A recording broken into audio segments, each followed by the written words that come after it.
ခုဒီဗီဒီယိုကြည့်ရှုနေတဲ့ main ကလေးတွေက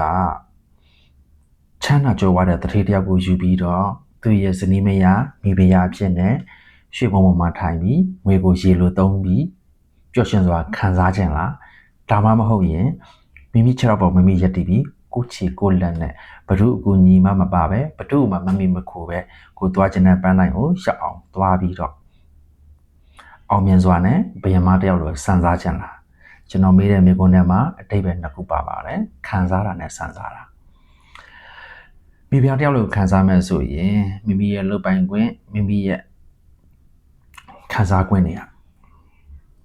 လက်မဲ့ရှိပါတယ်အတိုင်းအတာတစ်ခုရှိပါတယ်မိမိပေးချင်တဲ့လူမိမိကြွေးချင်တဲ့လူမိမိလုပ်ချင်တဲ့အရာတွေကိုအတိုင်းအတာတစ်ခုထိပဲလုပ်လို့ရမယ်ဘာဖြစ်လို့လဲဆိုတော့အဲ့ဒီစီးစိမ်ဥစ္စာတွေဆိုတာမိမိရှာထားတဲ့မိမိပိုင်ပစ္စည်းမဟုတ်ဘူးဒီမှာပိုင်ရှင်ရှိပြီဒါပိုင်ရှင်ကိုခွင့်တောင်းရမယ်ဒါလုပ်ချင်တဲ့ဟေးဆိုရင်သူခွင့်တောင်းပြီးမှလုပ်ကြရမယ်အဲ့ဒါမိဘတယောက်လိုခံစားတာဒါပေမဲ့ဘယံမတယောက်လိုစံစားမဲ့ဆိုရင်ကိုချေကိုလက်နဲ့ကိုချွေးကိုသွေးနဲ့ရင်းနေပြီးတော့ရှာထားဖွေထားတဲ့ပစ္စည်းဥစ္စာတွေမဟုတ်လို့မိမိကြိုက်တယ်လို့သုံးဆွဲခွင့်ရှိတယ်ပေးခြင်းတဲ့လူကြွေးခြင်းတဲ့လူပေးခွင့်ကြွေးခွင့်ရှိတယ်မိမိလုပ်ချင်တဲ့အရာတိုင်းကိုလုပ်ခွင့်ရှိတယ်ဘယ်လိုမျက်နှာမှထောက်စရာမလိုဘူးဘယ်သူ့ကိုမှမှီခိုစရာမလိုအဲ့ဒါကြောင့်မလို့အခုကြည့်ရှုနေတဲ့လူကဒီအခွင့်အရေးတစ်ခုကိုရွေးချယ်ခွင့်ရှိတယ်ဘယင်မလို့ခံစားမလားစံစားမလားမိဖုရားလို့ခံစားမလားအဲ့ဒီအခွင့်အရေးတစ်ခုရမယ်ဆိုရင်ဘယ်အခွင့်အရေးကိုအဓိကလိုချင်ကြလဲဘယ်အခွင့်အရေးကိုဘယ်လမ်းကိုရွေးချယ်ပြီးတော့ရှောင်လန်းကျင်လဲအဲ့ဒါအခုကြည့်ရှုနေတဲ့လူတွေရဲ့ရွေးချယ်ခွင့်နဲ့ဆိုင်တယ်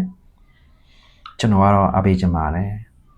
ဘယင်မတယောက်လိုဖြစ်အောင်ကြိုးစားပါဘယင်မလိုစံစားပါဘယ်သူကမှမမီမကိုရပဲနဲ့ကိုချေကိုလက်နဲ့ကိုကြွေးချင်းပေးခြင်းတဲ့လူတွေကိုပေးကမ်းစွန့်ကြဲနိုင်အောင်ကြိုးစားပါအချွေရန်နဲ့ကိုပေးမှထားနိုင်အောင်ကြိုးစားပါဒုတိယအခွင့်အရေးဖြစ်တဲ့ဘယင်မိဖုရားတစ်ပါးလို့ဆိုရင်တော့အနည်းဆုံးကိုလို့ချင်တာကိုင်နာရှင်သူတစ်ပါးမျက်နှာကိုကြည့်နေရအောင်မယ်နော်